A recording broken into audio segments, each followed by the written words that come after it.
ბატონო ზურაბ, მოგესალმებით. ძალიან დიდი მადლობა, რომ ჩვენთვის დრო გამოყავით. პირველ რიგში მინდა მოგილოცოთ იუბილე, რომელიც გქონდათ სულ ახლახანს. გაგრძელება მხნეობა გისურვებთ და ძალიან საინტერესო და მნიშვნელოვანი ფაქტების შესახებ მინდა რომ დღეს ვისაუბროთ, გავიხსენოთ თქვენი მრავალმხრივი მოღვაწეობიდან. იმიტომ რომ ჩვენ ახლა სწორედ სტუდიაში საუბრობდით თქვენს ახალგაზრდა კოლეგასთან ერთად იმ მნიშვნელოვან მიღწევებზე, რომელიც პირველ რიგში უკავშირდება სკრინინგს და კოქლეარულ იმპლანტს.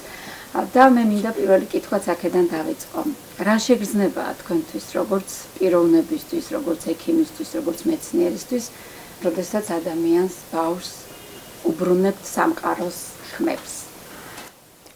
მე ასე მგონია ძალიან მნიშვნელოვანია, ანუ სმენასთან დაკავშირებული არის მეტყველება და მეტყველებასთან დაკავშირებული კოგნიტობა, ანუ შემეცნებითი ფუნქცია და ჩვენ ისე როგორც ხვებას შეისწავლეს შემეცნებითი ფუნქცია, სმენა დაკავშირებულ პიროვნებებში ყოველთვის აღინიშნება დაქვეითება.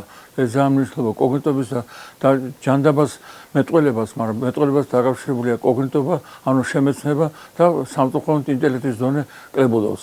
ამის გამო ყველაფერი უნდა გაკეთდეს და მე ასე მგონია ჩვენი ცენტრის ესე იგი იმთავითვე ძალიან მონდომებული იყო, რომ ყველაფერი გააკეთებინა, რომ საშინელება როგორმე ადგენილი იყო და ძალიან მნიშვნელოვანია, რომ ესე იგი მთელ მსოფლიოში ბავშვი რო იბადება, არა მარტო ტიპს უნახავენ, არა მარტო ყურში იხედებიან, არამედ თვალებს ასე შემდეგ სმენაც უნსინჯავენ. იმიტომ რომ თუ სმენა დაქვეთებული და სმენა დაქვეთებულობა საკმაოდ ხშირია, საერთოდ სამწუხაროდ განსაკუთრებით საქართველოში. ძალიან მნიშვნელოვანია დროზე იყოს გაკეთებული, იმის გამო რომ 2 წლის შემდეგ კოქლეარ იმპლანტაცია და 2 წლის შემდეგ სასმელი აპარატები კი გავლენას ახდენს, მაგრამ მაღალ დონეს ვერ აღარებს. ამიტომ ჯობია როგორც კი დაიბადება ბავშვი, მაშინ უკეთებენ სმენის სკრინინგს, ანუ სმენა არის ნორმალური თუ არ არის. და მე ძალიან მოხარული ვარ, რომ საქართველოში, თბილისში ყოველ შემთხვევაში და თბილისი ნახევარი საქართველოს სამწუხაროდ ესე იგი ყველა ახალშობილს უკეთება სმენის სკრინინგი. და ამაში ძალიან დიდია თქვენი წვლილი და მინდა გაიხსენოთ, როგორ გაჩნდა ეს იდეა და როგორ განახორციელებთ, რა დაყოლებით. ეხლა გაჩნდა იმის გამო, რომ დიდი ბოდიში და ჩვენ უშუალო კავშირები გვაქვს, ესე იგი იმთავითვე რუსეთს ზოგიერთი თქვა კავშირი აქვს რუსეთს. მე ეხლა ის არა ვარ რა თქმა უნდა ბეჭი, მაგრამ იმთავითვე აბსოლუტური კავშირები ქონდა გერმანიასთან. ძალიან დიდი ბოდიში შეიძლება სატრაბახოა, მაგრამ მე ვტრაბახობ 4 გერმანელის დისერტაციის ხელმძღვანელი მე ვიყავი. და გერმანიასთან ერთად მაქვს 126 ნაშრომი გამოქვეყნებული. მე კარგად არ ვიცი, მაგრამ შეიძლება ეს რეკორდია და ამ აბსოლუტური უმრავლესობა ნაშრომებისა ჩემი დაწერილია. გერმანიაში მე ვიყავი თვეები, წლები ვიყავი და ასე შემდეგ და კარგად ვიცი. გერმანელები არაჩვეულებრივი ხალხია, თუ კი შენ კარგად იცევი, თუ კარგად აზროვნებ და კარგად ყველაფერს გაკეთებენ. და გერმანელებიც ძალიან ხშირად ჩამოდიან, არ ყოფილა შემთხვევა, რომ წელიწადში რომელიღაც დისერტაციებს გაუკეთებიათ, მაგალითად ბერ ფრანგი დისერტაცია გააკეთა, ჰელმუტ ფონ შულცმა დისერტაცია გააკეთა, ეს დაუჯერებელია. ხო და ესე იგი სმენის სკრინინგი ვთქვათ მე 2003 წელს პირველი ნაშრომი გამოხდა საქართველოში სმენის სკრინინგზე და ეხლა უკვე კეთდება არა მარტო თბილისში, არამედ ბათუმშიც და სხვა რეგიონებშიც, ყველა ახალდაბადებულში ეს ძალიან მნიშვნელოვანია, იმიტომ რომ როგორც კი გამოჩნდება სმენის დაქვეთება, უნდა გადაწყვეტს, გაგაკეთდეს კოქლეარ იმპლანტაცია თუ სასმელი აპარატები. იმიტომ კიდევ ერთხელ ვლაპარაკობ, დაგვიანება არაფერი არ შეიძლება. ალბათ მაგასაც დიდი მნიშვნელობა აქვს, რომ სამწუხაროდ ორი ყური აქვს ადამიანს, ისე როგორც ცხოველს და ასე შემდეგ და ეს ძალიან მნიშვნელოვანია, რომ სასმელი აპარატი თუ კოქლეარ იმპლანტაცია გაუკეთეს არა ერთ ყურში, არამედ ორივე ყურში. ანუ გერმანიაში მე რო ვიკითხე, რამდენი გერმანელია, რომელსაც სმენა აქვს დაქვეთებული ორი ყურზე და ერთ ხმარობს, გაგიჩნდნენ კინაღამ და გაუკვირდა და თქვენს გინახიათ, რომ ხედულობა დაქვეთებული და მარტო ერთ სათვალეს ხმარობს.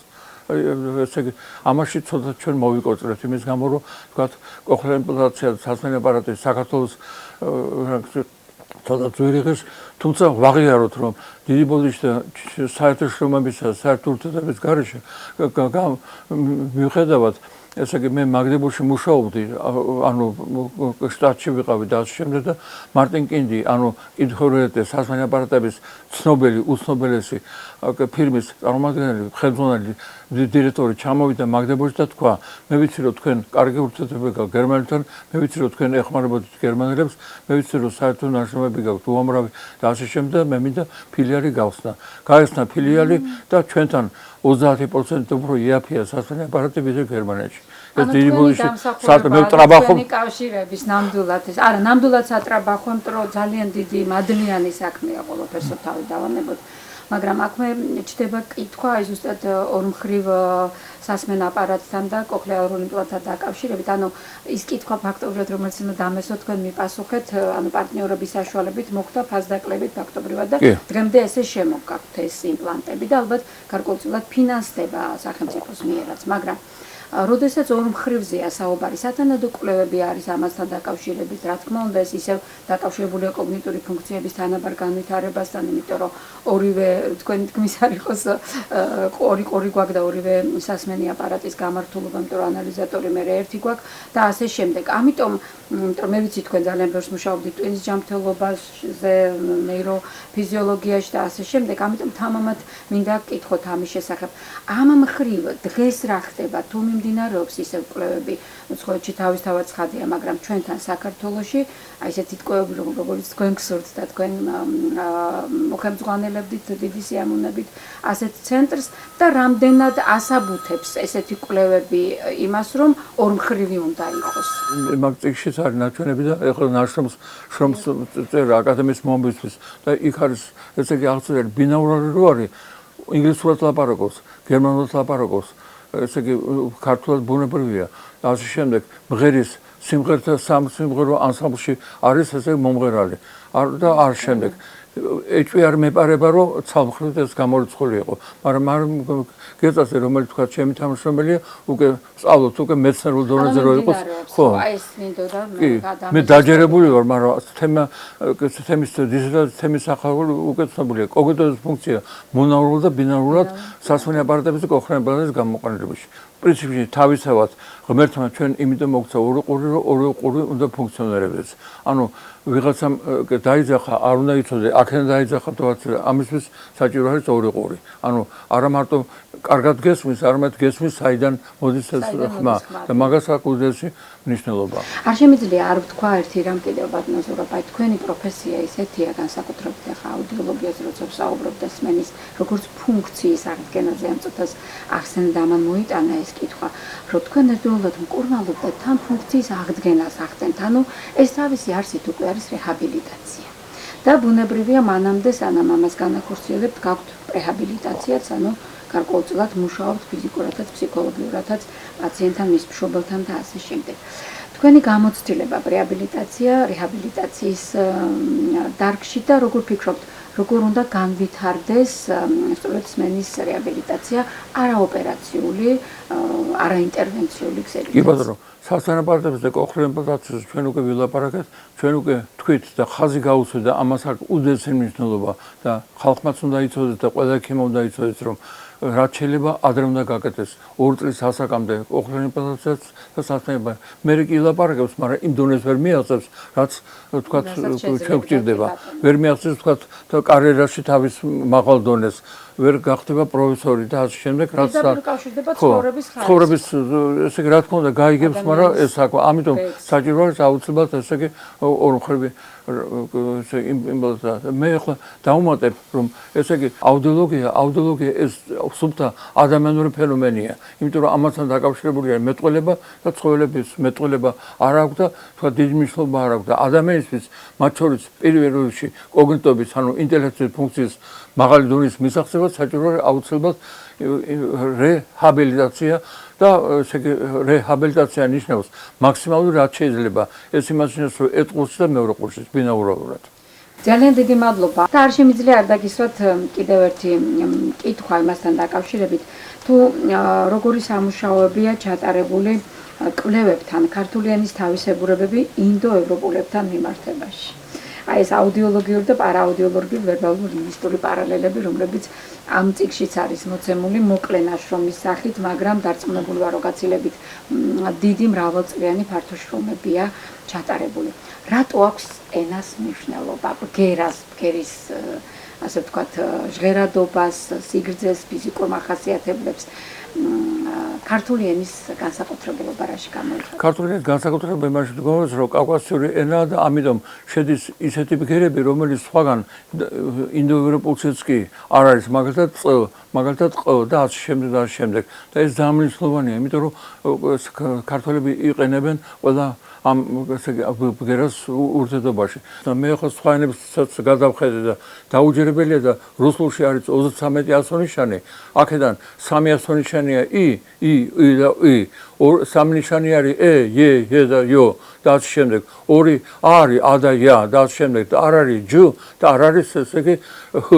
და ჯ და ჰ ეს კავკასიური ასონიშნები ეს სოფლიოში მე არ მგონია სადმე ენა იყოს ინდოევროპული რომ ჰ არ იყოს და რუსები წერენ გეგელი გააგა გერკულესი ჯოისი და ასე შემდეგ და ეს რა თქმა უნდა ინგლისურშიც რა თქმა უნდა ეხლა დანჯიბოში მე კი არ ვაკრიტიკებ მაგრამ მე ვამართლებ რომ რა ნაკლებია ესე მაგალითად take აი იკითხება როგორც a call იკითხება როგორც o და ასეთი უამრავია თანხმოვნები ხოვნები და ასე შემდეგ და ასე შემდეგ ხო და ძალიან მნიშვნელოვანია მე ასე მგონია პრაქტიკაში მე ასე მგონია ვთქვათ ჩვენ დიდი ბოდიში არ ჩავთვალოთ ტრაბახობ პიონერები ვართ რომ ესე იგი ჩემთან მოდიოდა ხოლმე ამატოფი და ამობდა ეს ოხერი სასანაპარადი გავიგეთე მესმის ინგლისური მესმის რუსული და არ მესმის ქართული ეხლა მე მაშინ არ მჯეროდა მაგრამ ეხლა ჩვენ შევისწავლეთ და ვნახეთ რომ ქართულში მაღალ შეხშილები უფრო არიან წარმოადგენლები ვიდრე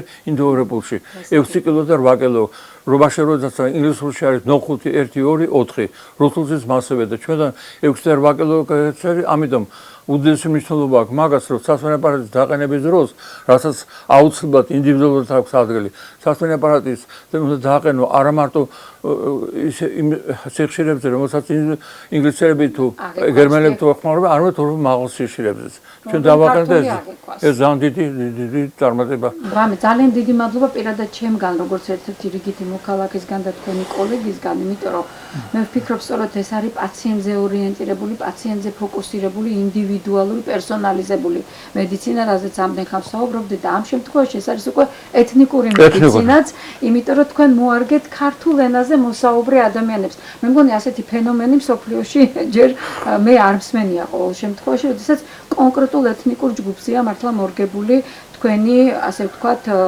გამოგონებას დავარქმევდით იმიტომ რომ როდესაც თქვენ უკვეთავთ რომ გარკვეულ სიხშირეზე დააყენონ ერთი იყოს შესაძლებლობა რომ აპარატი დაყენდეს ნებისმიერ სიხშირეზე და მე უკვე დაყენების დროს ეს იყოს გათვალისწინებული მე ვფიქრობ ეს უკვე ძალიან სერიოზული ელემენტარულია თითქოს მაგრამ გენიალურია ასე ვთქვათ ამის უკან საშნელი შრომა არ დევს იმის გამო რომ მე დავითვალე სიტყვები ქართული სიტყვები სადაც არის 8 7 6 5 4 სამი არაფერი ლაპარაკეთ თანხმოვნები ხმოვნების გარეშე რაც იმას შეძლებს რომ მაღალი შეშლებია უფრო მაგალითად გბბ-ს ქმნის გვფრცკვ ეს ინგლისურში მაქსიმუმ არის 3 ასონიშანი ესე ძალიან იშვიათობაა ამის გამო მე არ ვაკრიტიკებ მაგრამ სასვენ აპარატი უნდა დააყენო უფრო მაღალ შეშლებაზე ვიდრე ინგლისელზე როცა რამოდენიმე თანხმოვანი ხმოვნის გარეშე 4 3 5 თანხმოვანი ერთად ასეთ სიტყვების ნაკლებობას ნამდვილად არ ხო ჩვენ არ როგორ ფიქრობთ შეიძლება შემდგომში ესეთი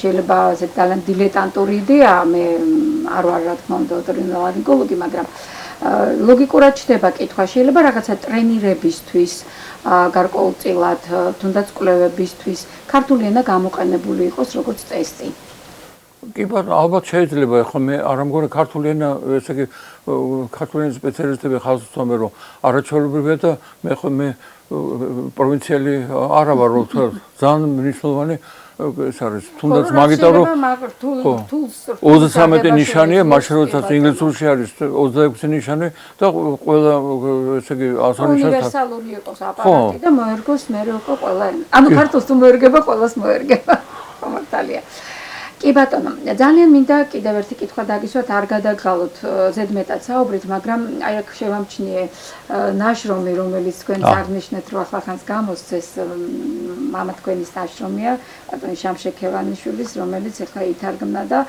არის გუძილის სიზარგოთან დაკავშირებული ნაშრომი როგორ მოხდა რომ ამდენი წლის მერე ვიღაცას ეს გააქცენდა აზრად მოვიდა და ხო, რა ვიცი, მე ასე რამდენად წარმოგიდგენიათ მომავალში თქვენი აღმოჩენები და თქვენი მიგნებები, რომ აი ესე წლების მერე კიდევ უფრო აქტუალური გახდება.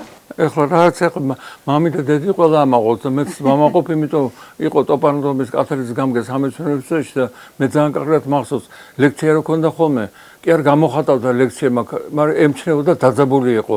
ანუ ემზადებოდა ლექციებს და ეხლა რამდენჯერმე მოცნობა ხოლმე სტუდენტები თავის დროზე სტუდენტები ამბობენ რომ რა კარგი ლექციები იყო და ძალიან ესე იგი მე ძალიან კარგად მახსოვს ერთი შემთხვევა, ხო მე არ ვიცი ეს შეიძლება თუ არა გავჟღერება, რაიკომის დივანი იყო მაშინ ბუნებრივი რაიკომის დივანმა დაურეკა, ჩემი ახლობელი არიო ორიანი მიიღო და როგორმე დაუწერეთო სამიანიო.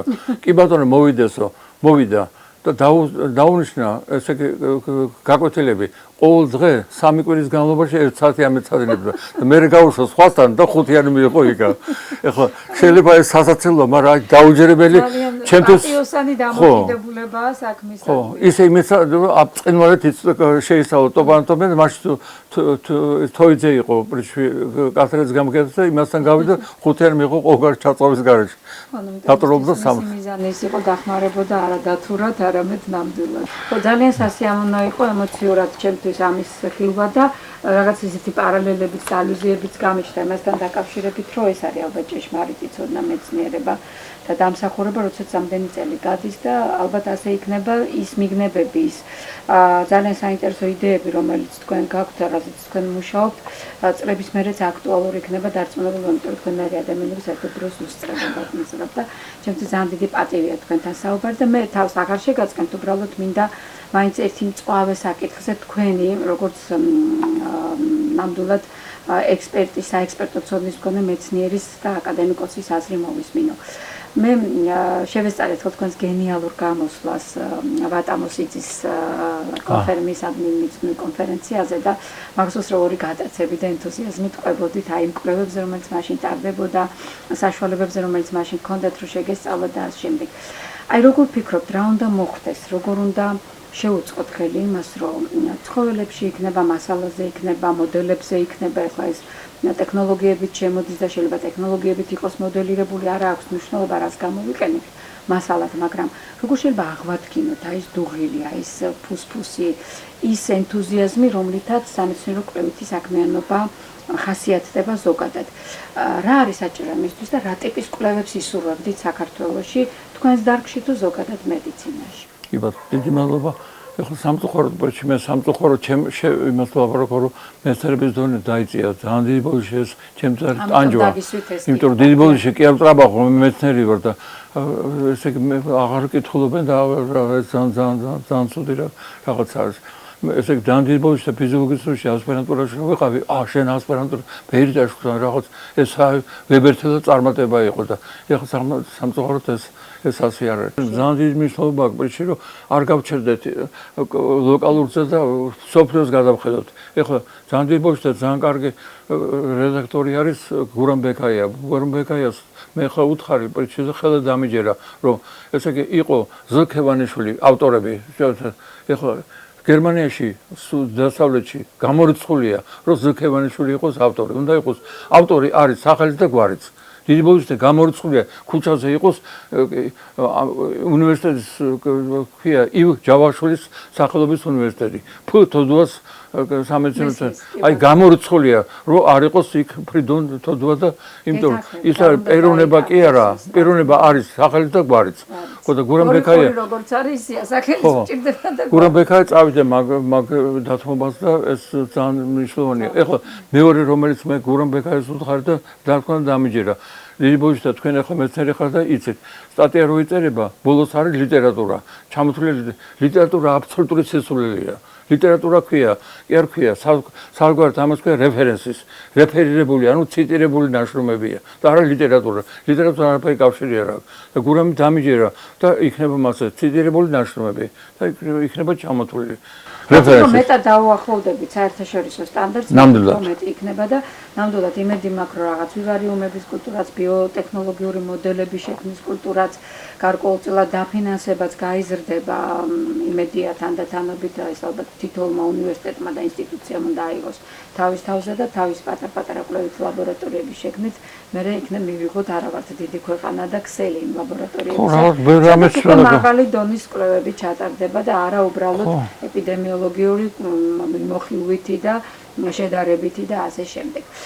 ძალიან სასიამოვნო იყო თქვენთან საუბარი, უბრალოდ დრო ყოველთვის მნიშვნელოვანია, მაგრამ დროსთან ახლა ჩემს ასოცირდება ის საათებიც, რომელიც არის თქვენს ოთახში, ძალიან დიდი რაოდენობით და ამიტომ ვიდრე დაგემშვიდობებით, მინდა გკითხოთ, რატომ გაქვთ ამდენი საათი ოთახში და რას ნიშნავს თქვენთვის დრო? ეხლა ძალიან დიდ არ ტრაბახობ, არ არსებობს შაბათ და კვირა რომ მე აქ არ ვიყო, იმიტომ რომ შაბათ და კვირა ჩემთვის უფრო სამუშაო პერიოდია, იმის გამო რომ ამოტყობები, ანუ მომსვლელები არ არიან, სმენა ჩემ თანამშრომლები არიან და ბევრად მეტად მუშაობ. მე არ ამგონია როდესმე შაბათ და კვირა გამეცინა. ეხლა მაგით კი არ ტრაბახობ, მაგრამ თქვა ეს ფაქტია. და როგორც წესი პრინციპში ადრე ყოველ შემთხვევაში მასე იყო 9:30-ზე როგორც მინიმუმ ვიყავი სამსახურში და 9:30-მდე ყოველ 12 საათი ესე ვიყავი ხოლმე. კი არ ტრაბახობ, ეს თქვა შეიძლება თქვა ჩემი თავისებურების გამოვლენა და ამის გამო ძალიან დიდი ბოდიშ და 420 ნაშრომის ავტორი ვარ, პრინციპში მათ შორის რამდენიმე წიგნის, ერთმა წიგნი აიღო თარგმნის პრემია, მეორე აიღო ბერტაშვილის პრემია, მესამე აიღო სახელმწიფო პრემია და დამიჯერეთ რომ ესე იგი და დაუჯერებელია რომ ესე იგი საერთაშორისო პრემია მომანიჭეს იმის გამო რომ უცხოეთში დაბეჭდილი ნაშრომებისთვის. ფიცა ვარ რომ არ ჩავთვალოთ ტრაბახობ, მე ტრაბახობ როგორც ქართველი იმის გამო ხო თუ ხარ პატრიოტი, თუ ხარ საქართველი და ამ შემდეგ სტატიები უნდა დაწერო არა ქართულად, რომელსაც ფაქტურად კითხულობს 10-15 კაცი, არამედ ინგლისურად. ინგლისური არის საერთაშორისო მსოფლიო მეცნიერული ენა და შენ ნაშრომს აიგეთავს ბრაზილია, იტალია, ესპანეთი და ამ შემდეგ ვისაც ხო, ამიტომ ძალიან დიდი ბოდიში ძალიან მნიშვნელოვანია ინგლისური ენა და მე როგორც გითხარით, მე ძალიან მიხარია რომ ესე იგი თანამედროვე თაობას ეკუთვნის 195 ნაშრომი მაქვს ინგლისურ ენაზე. მე მგონი რეკორდი ესა, მაგრამ მე ვამაყობ მაქერებოდ. ნამდვილად. ძალიან დიდი მადლობა საინტერესო საუბრისთვის, დაგემშვიდობებით, საუკეთესო სურვილები და გისურვებ კიდევ უამრავ ნაშრომს და თუ თქვენთვის დრო არის შრომა, ღმერთმა არ გამოგილიოთ ჩვენთვის და თქვენთვის. დიდი მადლობა. მე იმედი მაქვს რომ საზღვრებში ვიყავი და მაინც არ გავსწრებ.